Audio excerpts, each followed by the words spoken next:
Le cercle RH et les experts de Smart Job pour parler de l'actualité. Alors évidemment, on va moins parler de la réforme des retraites, encore que, puisque vous avez vu qu'il y a une demande du côté partenaires sociaux, le gouvernement, de travailler sur le pouvoir d'achat et puis aussi les salaires, donc évidemment leur demandant de revenir à la table des négociations. Est-ce que c'est une manière d'enjamber le débat des retraites, de dire que finalement l'affaire est réglée, encore qu'il y a le Conseil constitutionnel? On va en parler. Les départements, vous avez observé cette carte de l'INSEE, on va le commenter, ces départements où le chômage est le plus faible et les départements où le chômage est le plus élevé. Très intéressant, c'est des chiffres qui viennent de l'INSEE. Puis on terminera par la semaine des 4 jours, qui n'est pas une anecdote, parce qu'il n'y a pas une semaine où une étude vient nous expliquer l'importance de cette semaine des 4 jours. Les salariés le souhaitent et le plébiscitent. Marine Balançard est avec nous, directrice générale du cabinet Ariséal. Bonjour Marine, merci d'être là. Face à vous, François Vigne, associé Sycomore Corporate Finance, membre des entrepreneurs et dirigeants chrétiens. Merci d'être avec nous. Et William Tay, président de Le Millénaire, qui est un think tank. Je le dis bien? Oui, tout à fait. Ouais. Gaulliste, néo-gaulliste. Think tank gaulliste, oui. Gaulliste, non, mais c'est intéressant de savoir ce qu'est un think tank gaulliste. Commençons par cette. Vous l'avez évidemment remarqué, nous sommes en attente de cette décision du Conseil constitutionnel.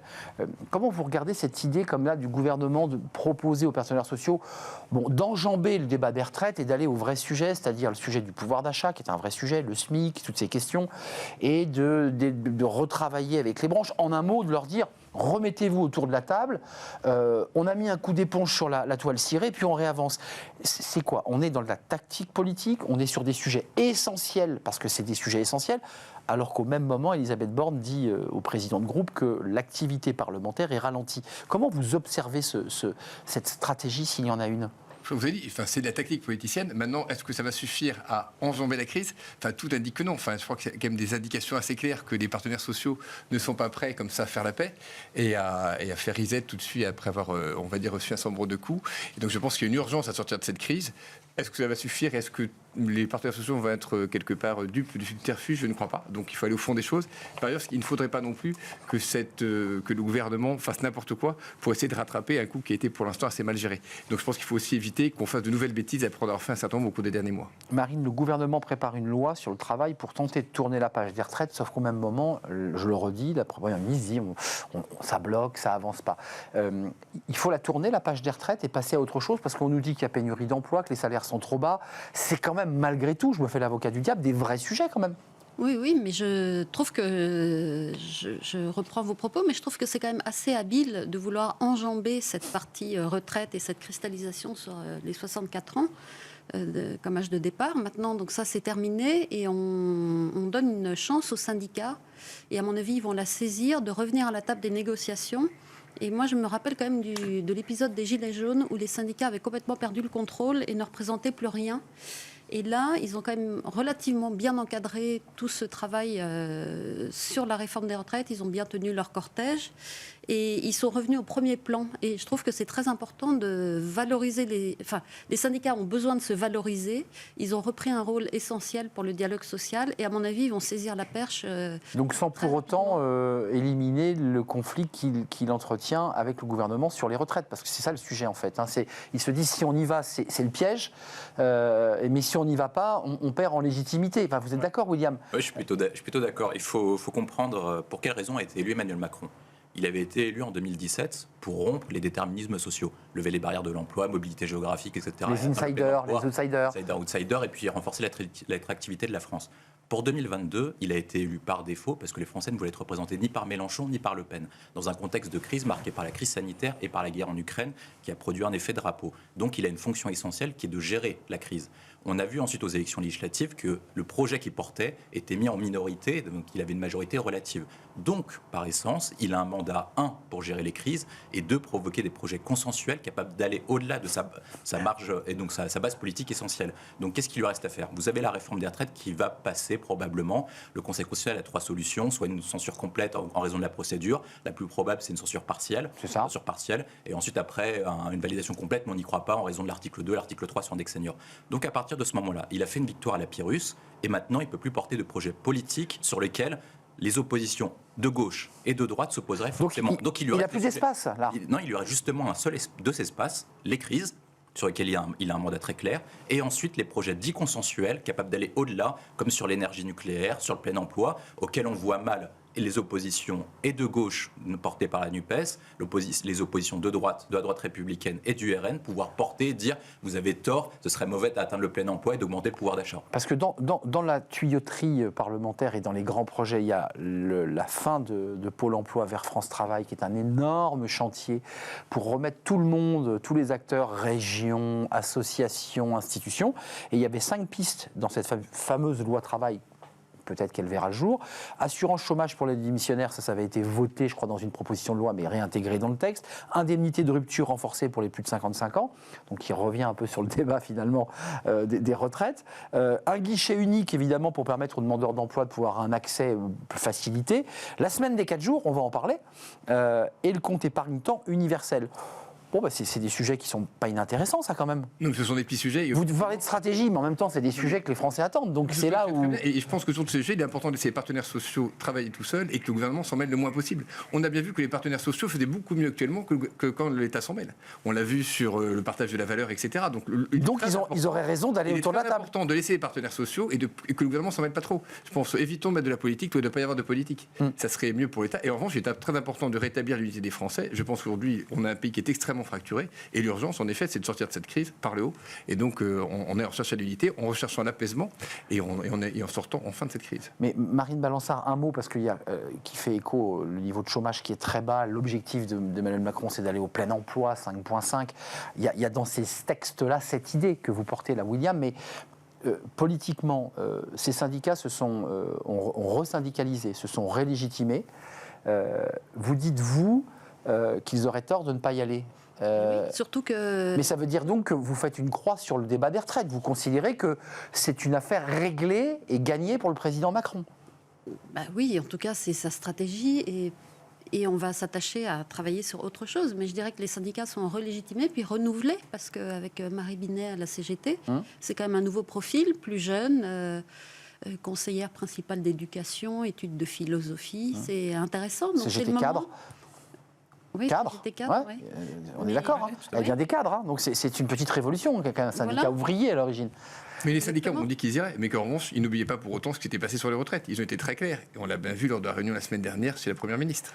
Les départements, vous l'avez vu, où le chômage est le plus bas. Alors vous allez me dire, on fait toujours de la politique sans en faire, mais quand on place la carte électorale et la carte du chômage, c'est intéressant parce que là on y lit des choses, mais restons que sur la carte du chômage, mais l'Ouest, où le chômage est le plus bas, Vitré, des villes du côté de Nantes où le chômage est en dessous de 5, et puis une zone occitane, Pyrénées-Orientales, et puis le Nord traditionnellement.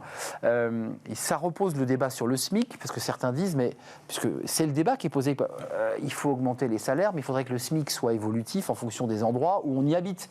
Le logement n'est pas au même prix à Paris qu'à Lille. Mais cette carte montre plusieurs choses. La première, c'est que depuis 2017, là où le taux de chômage a le plus baissé, c'est là où le taux de chômage était le plus important. Ça, c'est le premier élément qu'on voit intéressant. Par contre, là où le taux de chômage était déjà faible, il baisse un peu moins. Donc ça veut dire que le premier enseignement qu'on peut en tirer, ça veut dire que la politique d'incitation et d'attractivité fonctionne, mais il y a une limite, c'est qu'on a toujours un chômage dit structurel en France, notamment dans la région parisienne, où le taux de chômage n'a pas varié, notamment à Paris, dans les Yvelines, etc. Donc ça pose une autre question, est-ce que cette politique de la loi travail permettra d'aller au-delà du chômage structurel, sans incitation supplémentaire, sans créer d'écosystème et sans réindustrialisation?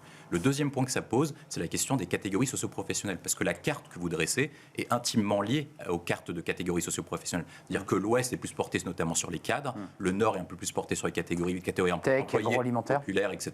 Et donc vous avez une spécificité régionale. Vous avez la spécificité Bretagne, la spécificité de l'Île-de-France, la spécificité d'Auvergne-Rhône-Alpes, qui est une région très industrielle.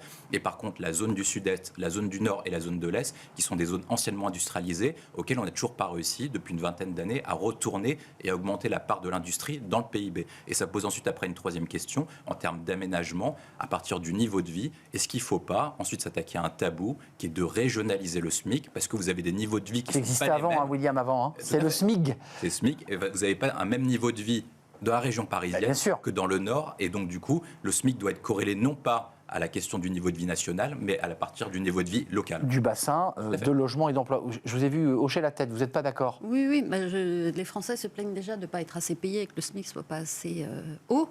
Donc, le faire baisser dans les régions où le niveau de vie est moindre, je pense que c'est... Il y a un danger social, enfin en tout cas le risque d'un morcellement. Mais Oui, c'est vrai que les loyers ne sont pas les mêmes. Il y a d'autres choses qui sont possibles. C'est aussi que les Français ne bougent pas beaucoup, ne déménagent pas beaucoup. C'est vrai, la mobilité, C'est possible de favoriser la mobilité malgré tout. Si on réindustrialise, les emplois peuvent vraiment attirer et favoriser des mobilités. Juste, William Tell lance un débat, c'est-à-dire comment on fait pour atteindre les 5,5 avec un certain nombre de paramètres qui ne sont pas encore tout à fait rendus. C'est qu'on a un ministre de l'Industrie qui dit on réindustrialise, mais quand on regarde les chiffres, on voit qu'il y a plus de fermeture que de réindustrialisation, même si on recrée des usines. Comment on fait pour remettre, je mets des guillemets, les Français au travail? Parce que c'est l'enjeu de tous les DRH qui viennent sur ce plateau, nous disent, nous on cherche, on ne trouve pas, on n'a pas la main-d'œuvre, les gens ne viennent pas. Et que ce soit dans le conseil ou dans l'industrie. S'il y avait une solution miracle, je pense qu'elle serait déjà mise en place. Il n'y a quand même pas une solution miracle et je pense que tout le monde le sait. Ensuite, il y a un certain nombre de choses qu'il faut faire. La formation en fait partie. On le sait bien, puisque comme on le disait, c'est notamment quand même les régions où les gens sont les moins formés ou les plus éloignés eux-mêmes de l'emploi, qui ont le plus fort taux de chômage et qui le conservent. C'est 20 ans qu'on entend ça. Hein. Oui, mais il faut former. Non, mais il ne suffit pas de le dire pour le faire. Il faut le faire. Et aujourd'hui, c'est pas ce qu'on fait. Une troisième chose qui est également le poids de la dette, je dirais des charges publiques. La France reste aujourd'hui trop chargée en charges publiques. On l'a pas dit, mais il ne faut pas oublier que l'année dernière, du simple fait de l'augmentation des taux d'intérêt, il y a eu 15 milliards, de la dette, il y a eu 15 milliards dépensés en plus. C'est l'équivalent de ce qu'on va économiser avec la réforme des retraites. Si jamais Donc on dégraisse le mammouth, François. Si jamais la dette avait été au niveau de ce qui a été sous Chirac, on aurait 25 milliards. Je dirais de charges d'intérêt en moins qui pourraient servir, là encore, à améliorer la compétitivité et à créer des emplois. On dégraisse. Mais la question, ce n'est pas seulement de dégraisser, c'est aujourd'hui de transformer l'État, de le rendre beaucoup plus efficace.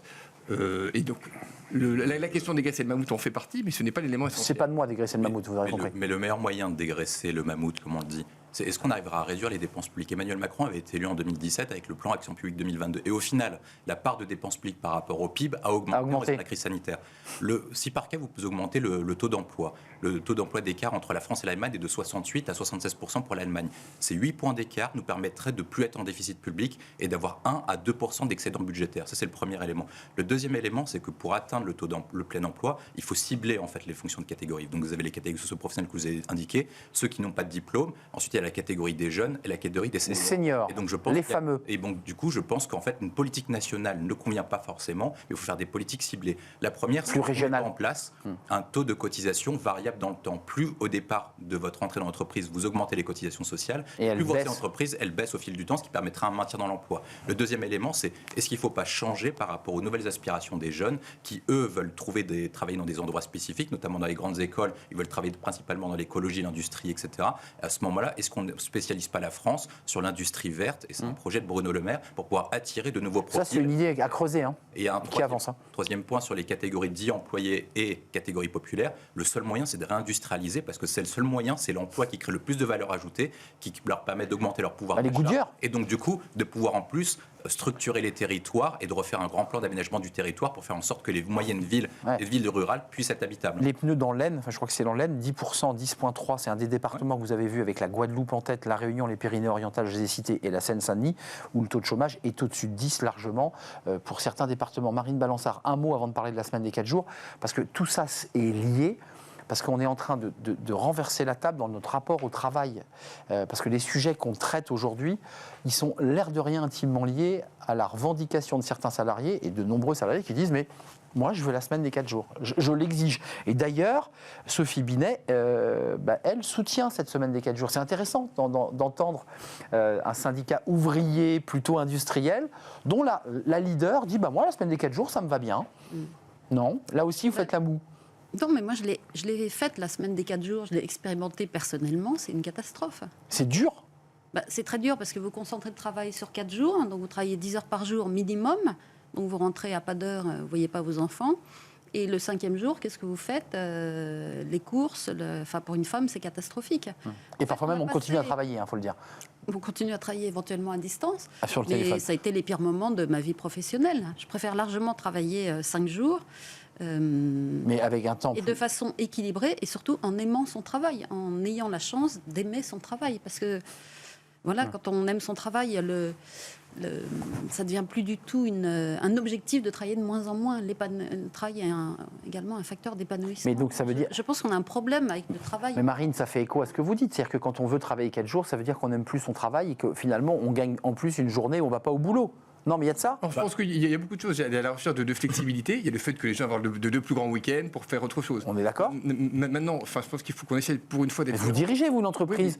Et vous n'avez pas ces revendications-là de vos... Non, on ne nous demande pas ça aujourd'hui. Et les gens veulent avoir plus de flexibilité. Flexibilité. Ils ne demandent pas... Là encore, aujourd'hui, si c'est pour faire donc 35 heures sur 4 jours, ça veut donc dire qu'on travaillera 9 heures par jour. Il ne faut pas oublier que les 8 heures ont été garanties en 1919 en France, qui était considéré comme une grande conquête sociale. Si vous voulez travailler, je dirais, les gens plus... Il y aura des conséquences défavorables, comme le disait parfaitement Marine sur le sujet. Et par ailleurs, on est en train de dire tout à l'heure qu'il faut que les Français travaillent plus. Est-ce que la meilleure façon de les faire travailler plus, c'est de leur faire passer un jour de monde au bureau? Je ne crois pas. Et de fait, ça les devient une entreprise. Donc aujourd'hui, il faut retrouver la cohérence. Et c'est pas parce que 95% des Français sont pour qu'il faut forcément dire oui. Enfin, il me semble que pour la retraite, 82% des Français sont pour que la retraite soit à 62 ans. Il me semble que le gouvernement veut pour autant leur rappeler 64 ans. Donc, il n'y a aucune cohérence à suivre un sondage et pas l'autre. Et donc aujourd'hui, le vrai sujet, c'est que les Français travaillent collectivement plus pour produire plus de richesses et pour arriver à subvenir tous les besoins que nous avons. C'est beaucoup plus important aujourd'hui que de réduire la durée du temps passé au bureau. Avantage auquel les professionnels sont prêts à renoncer, c'est la formation pour 46% d'entre eux, 41% c'est le télétravail et 14% d'entre eux c'est la prime annuelle, comme quoi l'enjeu de l'argent et des rémunérations reste assez haut quand même dans l'idée qu'on ne lâche pas comme ça. C'est ce que montrent beaucoup de sondages. Juste, William, une question, parce que sur la semaine des 4 jours, je suis désolé, mais il faut quand même poser le sujet. Vous avez posé la fonction publique et l'idée d'un État un peu plus sobre. En fait, la semaine des 4 jours cache la semaine de 32 heures, pour répondre à Marine Balançard.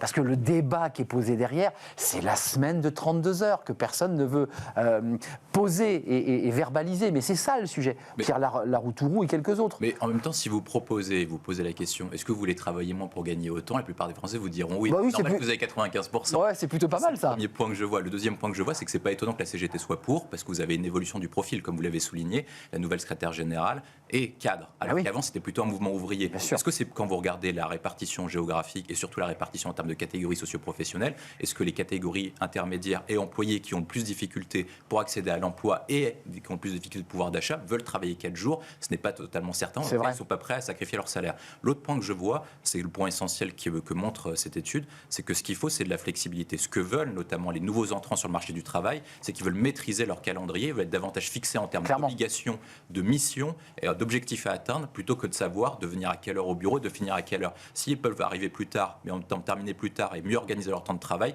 ils le feront et ça permet à la fois d'avoir une meilleure productivité et de les responsabiliser, ce qui peut être intéressant à long terme.